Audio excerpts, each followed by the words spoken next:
রাতের আঁধারে উধাও হয়ে যাচ্ছে রাজধানীর ম্যানহোলের ঢাকনা।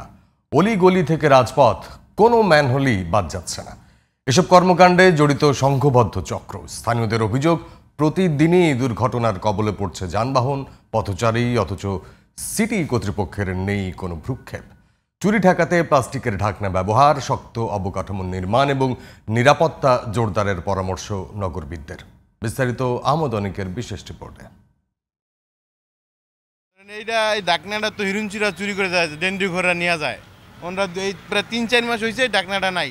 ঢাকা মহানগরীর এই বাসিন্দার মতো অনেকেরই ধারণা, ছিন্নমূল মানুষ কিংবা মাদকাসক্তরাই রাতের আধারে চুরি করে নেয় ম্যানহোলের ঢাকনা। কিন্তু সম্প্রতি সামাজিক যোগাযোগ মাধ্যমে ছড়িয়ে পড়া সিসিটিভির একটি ফুটেজে উঠে আসে ভিন্ন চিত্র। শুধু ছিন্নমূলরাই নয়, একটি সংঘবদ্ধ চক্র জড়িত এই চুরির সঙ্গে। রাজধানীর বিভিন্ন স্থান থেকে লোহার তৈরি ম্যানহোলের ঢাকনা গায়েব হয়ে যাচ্ছে মিনিট খানেকের চেষ্টায়। আর এসব অরক্ষিত ম্যানহোল পরিণত হচ্ছে এক একটি মৃত্যু ফাঁদে।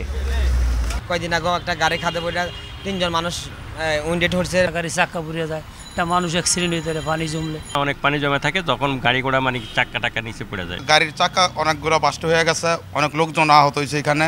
সম্প্রতি রাজধানীর বিভিন্ন গুরুত্বপূর্ণ সড়কের ম্যানহোলের ঢাকনা চুরি হয়ে গেছে এবং এই অরক্ষিত ম্যানহোলে পড়ে প্রায় ঘটছে দুর্ঘটনা, ঘটছে প্রাণহানির মতো ঘটনাও।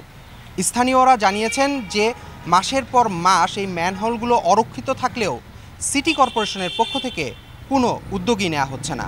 এইটা আজ থেকে 2 মাস ধরে এই অবস্থা রয়েছে। এটা হলো মরণ ফাঁদ, সিএনজি পয়রা থুতনা মুতনা গেছে ভাইরা। অরক্ষিত ম্যানহোলের বিষয়ে ঢাকা দক্ষিণের প্রধান প্রকৌশলী জানান, পর্যায়ক্রমে প্রতিস্থাপন করা হচ্ছে ঢাকনা, পাশাপাশি লোহার ঢাকনার বিকল্প খোঁজা হচ্ছে। চুরিটা মানে নিত্য নতুন প্রতিদিনই হয়ে যাচ্ছে।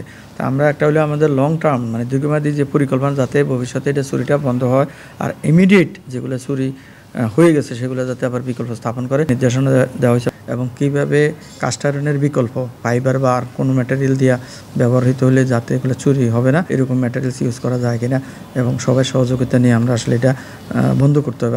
শুধু বিকল্প নয়, ঢাকনা চুরি বন্ধে কার্যকর পদক্ষেপের পাশাপাশি চুরি হয়ে যাওয়ার পর দ্রুত ঢাকনা প্রতিস্থাপনের তাগিদ দিয়েছেন নগরবিদ আদিল মোহাম্মদ খান। স্ট্রিট ভিত্তিক এই যে সিসিটিভি ক্যামেরা মনিটরিংয়ের মাধ্যমে কেন এই চোরদের শনাক্ত করতে পারছি না, আদৌ কি আমাদের আগ্রহ আছে কিনা, এটাও একটা বড় প্রশ্ন থেকে যায়। পাশাপাশি এই চক্রের সাথে সরকারি কেউ জড়িত কিনা, কারণ ম্যানহোল চুরি করতে গেলেও কিন্তু একটা চক্র আছে। আশেপাশের বসতবাড়ি কিংবা সেখানে যারা দোকানপাট আছেন তাদেরকেও এই ম্যানহোল ব্যবস্থাপনার সাথে সম্পৃক্ত করা দরকার এবং কোনো কারণে যদি সেখানে চুরিটা হয়ে যায়, অতি দ্রুত রিপোর্টিংয়ের মাধ্যমে কর্পোরেশনকে জানানো এবং দ্রুত রিপ্লেসমেন্ট করা দরকার।